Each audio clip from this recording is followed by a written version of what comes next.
Got 2003 Cavalier. Recently we just went and took it to see if the air conditioning needed to be recharged. It was blowing cold and then it'd blow cool, and so we just took it to the guy and had him check it out. And he said that it wasn't anything with the air conditioning, it was the cooling fan there.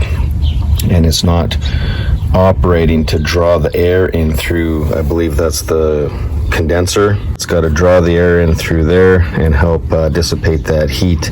The better it does that, then the colder your air conditioning is going to be.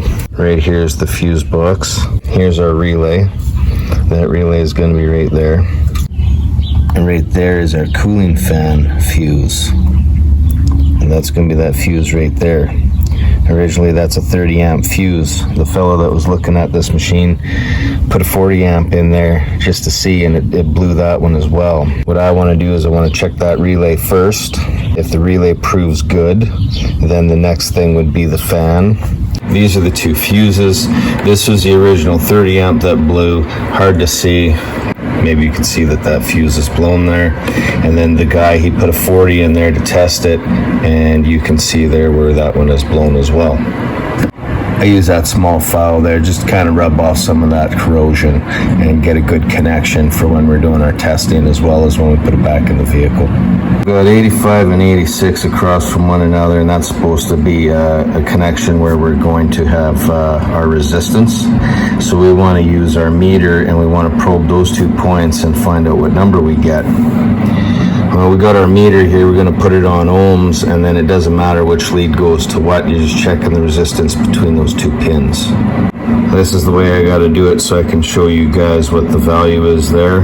So I'm probing this pin here, and I'm also probing that pin there, but I'm just using the alligator clips to my lead to hold it. Looks like we're getting a value of 78.3. That's our resistance number, and that's on ohms. When we probe these two, we don't want to see a value. We want to see a disconnect on these two here. So we'll just probe those 2 pins there. And now you can see that we're getting no value on that, which is correct because that's an open circuit and we don't want any value for that. So those 2 are showing good.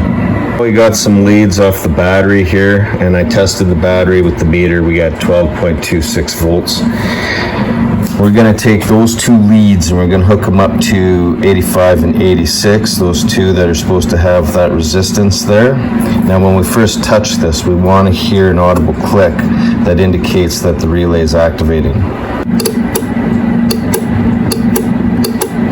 So you heard that click, so that part's good.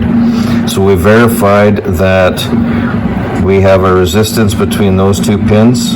We verified that we have an open circuit there. Now when we hook the battery up to these 2 pins with that resistance and leave it hooked up, now we should see a connection here. So I'm holding those 2 probes on those 2 pins there. That's a connection right there. So that means that that's good because there's no value there because there's no resistance, right? The other 2 pins have a resistance value. This has a 0 value because the circuit is closed. There's continuity, I guess you could say, between the 2, but there's no resistance. That's why we've got a 0 value there. Now if I move one of these pins, that would show us that we have no connection right there. So this relay is showing good. Here's a diagram on the side of the relay. Not all of them have this, but this is good information if you're trying to understand what pin means what. So 85 and 86, there's continuity between those 2, and those are the 2 with the resistance value. We're going to do a continuity and ohms resistance check between 85 and 86. And we want to get a value there. I don't know what the correct value would be. Different relays have different values. So we need that value, and we need continuity. Next, we want to apply power to those 2, and then if you hear that audible click, now you are testing to make sure that switch is engaging. So then on the other end, you want to firstly make sure that there's no continuity between 87 and 30. And then when you apply the power and engage the switch, then you want to see that there's continuity there. So those are the 3 tests that we're doing. First, we want to check 85 and 86. We want to check that resistance value. we want to apply power to those two to make sure that the switch is engaging. And then lastly, we want to check that switch before and after. We want to make sure that it's open before and it's closed afterwards. In order to change this fan here, we're going to move this ducting out of here to get some room. So we've got a couple gear clamps here. This one in the back here, it's kind of hidden. There's going to be a window in this bracket so that you can get a screwdriver in there to reach that. If we take a look from this side, you can see that window. That's how we're going to access that gear clamp and remove it. 8mm did the trick for me to loosen off those two gear clamps there, and then we can take this out of the way. And then when we're left with this one over here, we have a couple connections here. We have a hose there, we have an electrical connection there for a sensor, and then up here just a pinch clamp with the pliers to remove that. We used a ratchet and extension with our socket to get down in there to get at that gear clamp. And now that we've got all that stuff done, we can pull this out of the way. There's going to be two 10mm head bolts to remove here, one there and one there. And we're going to lift this up, or we're going to just get a little bit of space in there. And you see that plastic piece? That's got to come out of this channel right here and up over that lip. So I'm just going to use a flathead screwdriver to work that up and out of there. That's why we've loosened this off here, to get some room to just get that screwdriver in there. Once we pry that out towards the engine, then it should come out. There's also a 10mm head bolt at the bottom corner down there that you need to remove. So that's a total of 3 fasteners. Once you remove those 3 fasteners, this fan comes towards the passenger side and it gets pushed out, and you should be able to remove it. This little bracket here has this little nipple on there, and then that's where the 10mm head bolt goes in. You remove that, and then you can pull this out just a little bit to give yourself a little more room as you're sliding that fan out this way and then pushing it out that way to get it disengaged. If you can see down there, that's the plug that I unplugged from the bottom of the fan. I had to crawl underneath the vehicle in order to do that. Also from underneath, I was manipulating the fan to get it to come out. It's a real tight spot in here. The end of the motor is rubbing as it's trying to come out of there. This piece here is going to be contacting the radiator there. So you just got to take your time and get it out of there. So now it's loose. It's got to be taken out from underneath, and I might have to lift up the front of the vehicle just a little bit to be able to get that out of there. Here's the old fan there. There's the new one. There's some numbers there for anybody who's interested, want to try and find out the part for this. We'll put this back in the same as the old one came out. There's no good way to explain how to really do it. You just got to play with it until you get it in place there. Installing it from the bottom and just kind of move it where you need to move it to get it in place.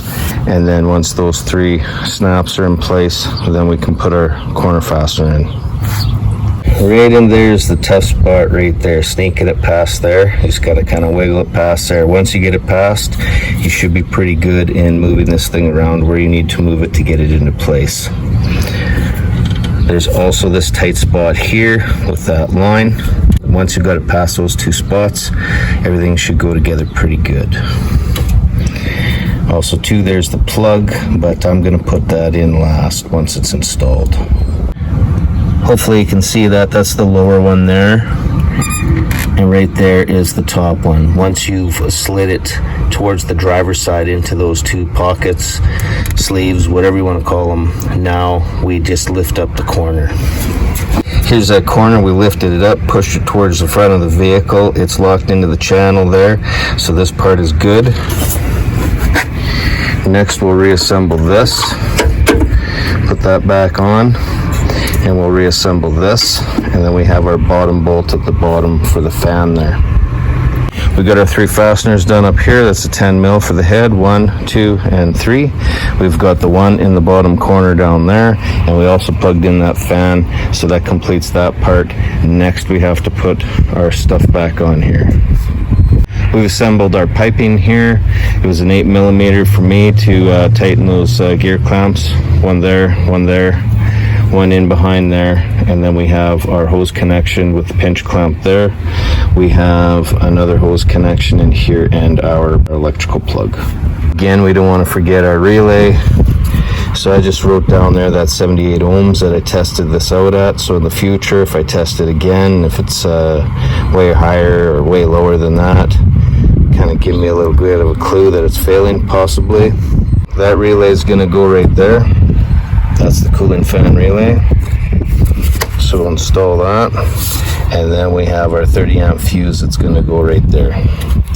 And again, what I did was I cleaned all the ends for both of these components so we get a good connection there. You can